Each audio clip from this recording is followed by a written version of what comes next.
ఇలాంటి మరెన్నో వీడియోలు చూడడానికి like, share, subscribe and comment. ఈరోజు ఈ వీడియోలో 2025 సంవత్సరంలో శీతలాష్టమి ఎప్పుడు వచ్చింది, శీతలాష్టమి ప్రాముఖ్యత మరియు పాత ఆహారాన్ని దేవతకు ఎందుకు నైవేద్యంగా పెడతారు అన్న విషయాల గురించి తెలుసుకుందాము. హోలీ తర్వాత 8 రోజులకు చైత్రమాసంలో కృష్ణపక్ష అష్టమి తిథి నాడు జరుపుకుంటారు. భక్తులు శీతలాదేవిని పూజించడం ద్వారా మరియు ఆరోగ్యము, వ్యాధుల నుండి రక్షణ కలిగిస్తుందని నమ్ముతారు. 2025 సంవత్సరంలో శీతలాష్టమి తిథి ప్రారంభము మార్చ్ 22, 2025 శనివారం ఉదయం 4:23 ప్రారంభమై మార్చ్ 23, 2025 ఆదివారము ఉదయం 5:23 శీతలాష్టమి తిథి ముగుస్తుంది. శీతలాష్టమి పూజ ముహూర్తము ఉదయం 6:15 నుండి 6:23 వరకు. ఈ పండుగను ముఖ్యంగా రాజస్థాన్, మాల్వా, నిమార్ మరియు హర్యానాలోని కొన్ని ప్రాంతాల్లో జరుపుకుంటారు. శీతలాదేవికి పాత ఆహారాన్ని ఎందుకు నైవేద్యంగా పెడతారు అనే విషయాల గురించి తెలుసుకుందాము.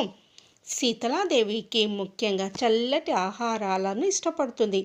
అందుకే ఈ రోజున తాజాగా వండిన ఆహారాన్ని, వేడి ఆహారాన్ని తినరు. బదులుగా భక్తులు సప్తమి తిథి నాడు ఒక్కరోజు ముందుగానే తయారు చేసిన ఆహారాన్ని అమ్మవారికి అందిస్తారు. శీతలామాతను అనేక గ్రంథాల్లో, ముఖ్యంగా స్కంద పురాణంలో మశూచి దేవతగా ప్రస్తావించారు. ఆమె వ్యాధికి కారణము, నివారణ రెండూను. శీతలాదేవి మొదట యజ్ఞం నుండి ఉద్భవించినప్పుడు బ్రహ్మదేవుడు ఆమెకు ఉదార్దాల్ అనే ప్రత్యేకమైన పప్పు గింజలను ఆమె మోసుకెళ్ళినంత వరకు మానవులు ఎప్పుడూ ఆమెను పూజిస్తారని చెప్పాడు.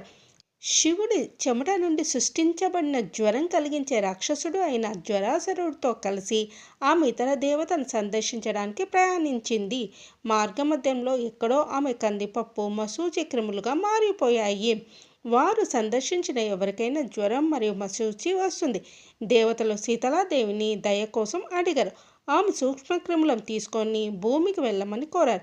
ఆమె అంగీకరించి జ్వరాసురుడితో కలిసి భూమిలో దిగిపోయింది. వారు మొదట గమ్యం శివభక్తుడైన రాజు బిరాతు శీతలను పూజించడానికి తన రాజ్యంలో ఆమెకు స్థానం ఇవ్వడానికి అంగీకరించాడు.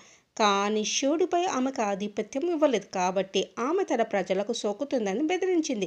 అతను లొంగలేదు మరియు శీతలాదేవి తన ప్రజలపై 75 రకాల విష జ్వరాలను విడుదల చేసింది. ఈ వ్యాధి చాలా దూరం వ్యాపించింది. చాలామంది మరణాలు సంభవించాయి. చివరికి రాజు బిరాతు పశ్చాత్తాపపడ్డాడు. శీతలామాత అతని ప్రజలను స్వస్థపరిచింది. శీతలాదేవి గాడిదపై స్వారీ చేస్తుంది. ఆమెకు 4 చేతులు ఉన్నాయి. ఆమె చేతుల్లో వెండి చీపురు, ఫ్యాను, చిన్న గిన్నె మరియు నీటి కుండ ఉన్నాయి. ఆమె ఈ వస్తువులను ఉపయోగించి ఇంటిని వ్యాధుల నుండి కాపాడుతుంది. ఆమె తన చీపురుతో క్రిములను తుడిచివేస్తుంది. ఫ్యాను ఉపయోగించి వాటిని సేకరిస్తుంది మరియు వాటిని గిన్నెలో వేస్తుంది. తర్వాత ఆమె ఇంటిని శుద్ధి చేయడానికి కుండ నీటితో చల్లుతుంది. శీతల పేరు అంటేనే చల్లబరిచేది అని అర్థం. ఋతువులు మారడం మరియు వేడి కాలం రావడంతో మానవ ఆరోగ్యానికి పరిశుభ్రత యొక్క ప్రాముఖ్యత నొక్కి చెప్పడం చాలా అవసరం. శీతలామాత ఆరాధన పరిసరాలను శుభ్రంగా మరియు పరిశుభ్రంగా ఉంచడానికి ప్రేరణను అందిస్తుంది.